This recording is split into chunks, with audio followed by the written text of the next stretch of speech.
onto Facebook. So a couple of Facebook posts. Small Vision Australia, not global.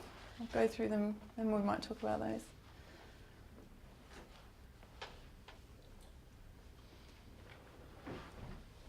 What do people think of that? Do you think that's on brand?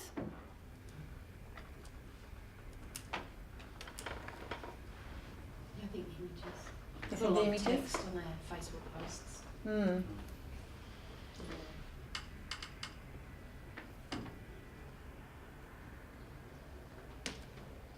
Do you think that's on brand? Oh, there's a video. Let's look at that one.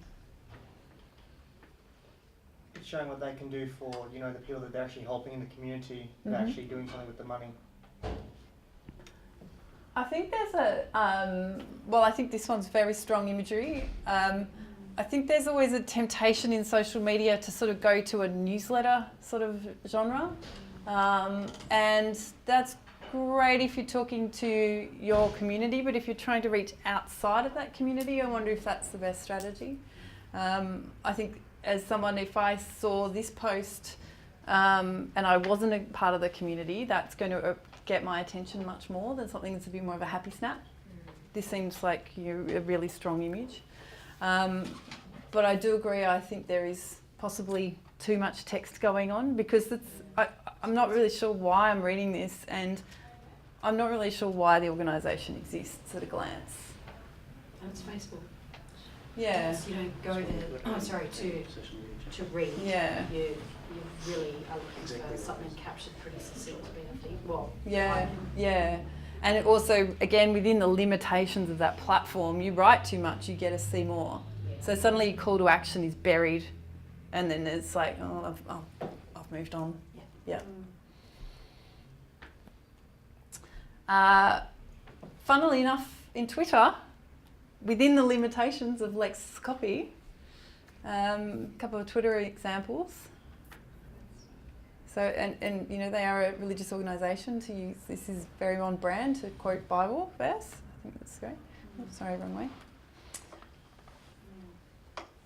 In just 4 days, over 20,000 people on the move have arrived at the newly opened Umigo refugee settlement in Uganda. Gertrude's family once faced poverty and drought in Malawi. Now, with help from World Vision, she's going to school. Isn't that interesting that in a different medium, their brand, that fact of why they exist and the feeling of the brand is actually stronger because they've been forced to say less in the space. And Instagram, if you look at their Instagram as a collective, as a whole, which is what you do when you're deciding whether to follow someone or not, generally, is really cohesive. It feels really strong. I actually think this looks more cohesive as an Instagram first impression than Burberry's.